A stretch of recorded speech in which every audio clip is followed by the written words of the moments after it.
What to do when you and your spouse don't agree about money.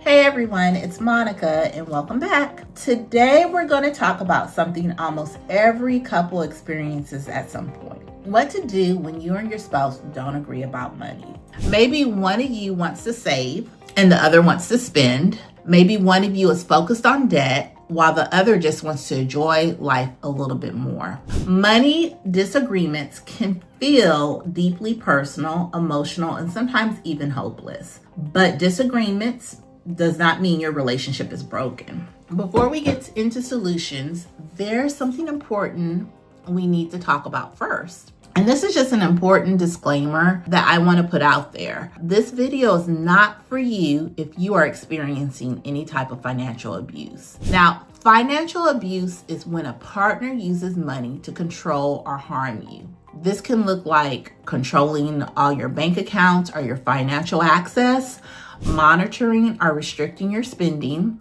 preventing you from having your own money, forcing you to justify every purchase, and using money as a threat or a punishment. Now, if this does sound like you in your situation, this is not a normal just disagreement. It's abuse. You need and you deserve help, right? So you can call the National Domestic Violence Hotline. The number is 1-800-799-7233. And they're available 24/7 to help you. Now, if you are safe and you and your spouse simply see, you simply just don't see eye to eye on money, let's talk about what you can do. So step one, you want to separate money from meaning. Most money fights aren't actually about money. They're about security versus freedom, fear versus trust, past experiences versus future hopes. So instead of saying you're bad with money, try saying, what does money represent to you?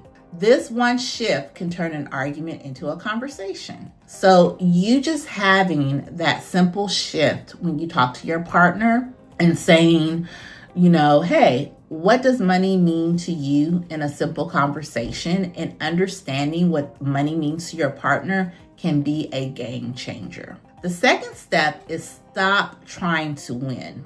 Most disagreements are not debates. If one person wins, that means the relationship loses as a whole.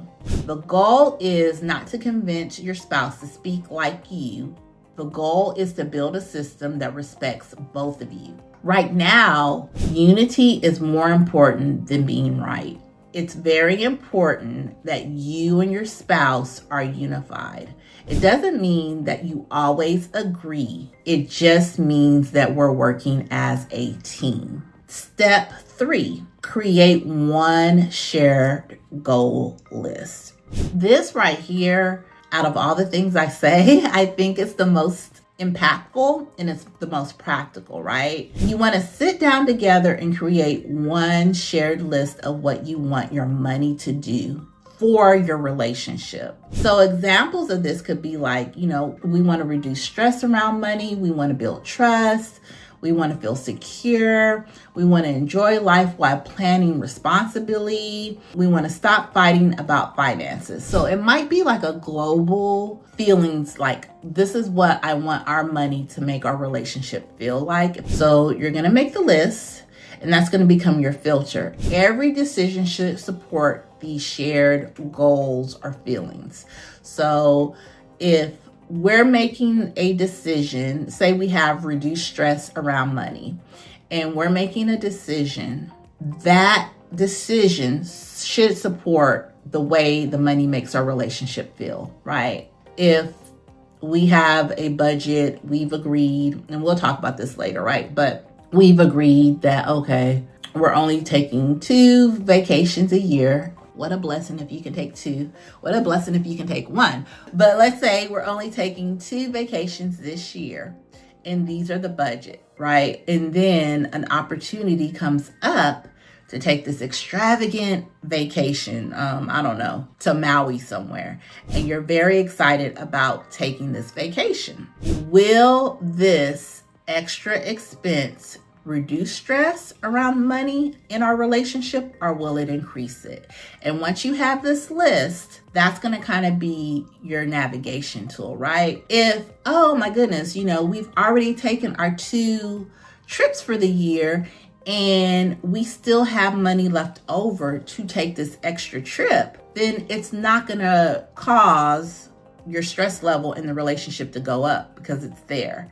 If we don't have the money because we've already spent the allotted amount and us doing this extra trip will cause stress, then we won't. And it's different, right? If building trust, feeling secure, all those feelings, you want to go back to, will our decisions support those goals? So that was 3. Step 4 is each person chooses their own goals. Now, each partner gets an equal voice, and this is really important, right? The things that I talked about when I was talking about financial abuse, that was control because everyone did not get a equal voice, right? It doesn't mean like because my voice is being heard or I'm saying something, or like just because I want to go on 5 trips and that doesn't happen, that doesn't mean that my voice was not heard, because there has to be negotiation in this too, right? So each person chooses their own goals.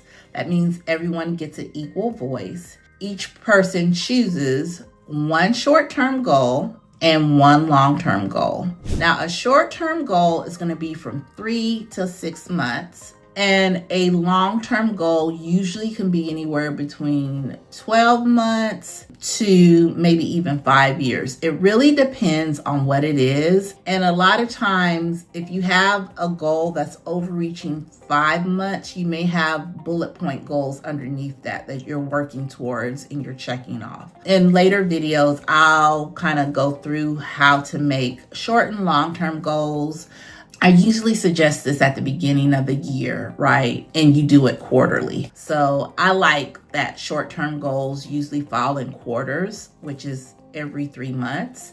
But, we'll talk about that. There'll be future videos on that. So you're going to have one short-term goal, one long-term goal. There's no debating, no correcting, no choosing. Each partner gets their own goals, and then it becomes y'all's goals, right? It becomes each one of your goals. So there's no debating, no correcting, no choosing for the other person. This step is about respecting each other's differences and each other's choices. Step 5, use the shared timeline method. Now, this is important too. Even if one goal can be completed faster, you want to intentionally set the same timeline for both short-term goals, right? So say, for instance, one person wants to pay off the credit card and the credit card is $500 versus, one person wants to go on a trip and the trip may be like $1,500. Financially and logically, both these goals could possibly be done at different paces,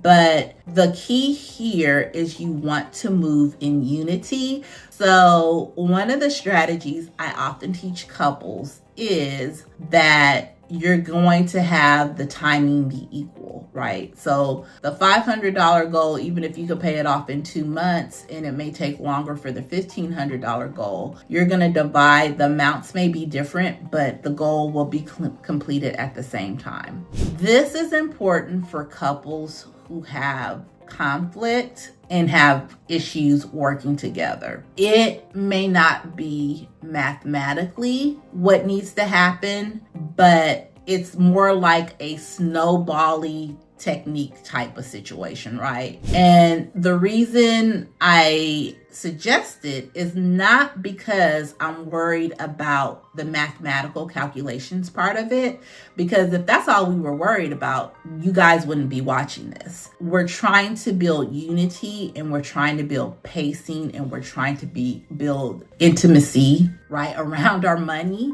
And so having the goals respect each other and work in unison is really important. And there's going to be another video on this in the future, and I'll try to link them together as I build the channel and you can see them. But step 6 is break the goal into monthly action. So once you come up with the goals and you kind of decide, like, now that I have my goals, you have a shared timeline, like, okay, it's going to be 6 months for us to accomplish these goals. You're going to break the goals into monthly actions. Now, you got to make this practical. So, for example, if you have vacation, like I said, it's say $1,200 to $1,500 divided by 6. That would be roughly $200 per month if it's $1,200. If you have a credit card, it's $2,000. 6 months, it's $334 per month. And this is a perfect example of how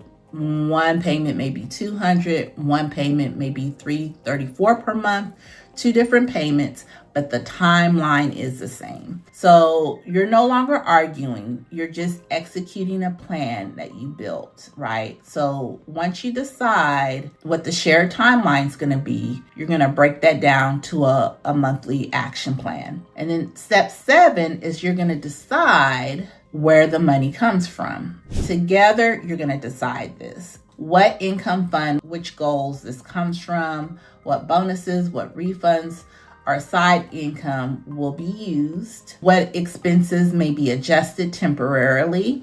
So you guys have to decide that. This prevents constant renegotiations and it also helps with resentment. So you want to do that. And then step 8, you're going to review progress monthly. And you're going to do this together. So once a month, you're going to sit down. You can go have a cup of tea or coffee. And you're going to go over and say, okay, this is our goal. Our 2 goals was the vacation and then the credit card payoff. Did we do it? How close are we to meeting our goal? Did something happen? And it's important when something happens, it can't affect, right, just one goal. For example, if say, somebody's check was short and there was only $200 instead of the goal of, one for the vacation, it was $200. And then for the credit card, it was $334 in our example. That was the short-term goals we had. And say for some odd reason, something happened, an emergency happened, and we only had $200. We're not going to just put the $200 towards the one short-term goal. And then the other goal is just we'll catch it up later. No, we're going to split that. Whatever we have for our short-term goal is going to be split. Whether it's $200, $100, that's going to be split in half. And it's going to be $50 is going to go towards there. And then $50 is going to go towards the other amount. This is just in the beginning. And sometimes you have to crawl before you walk.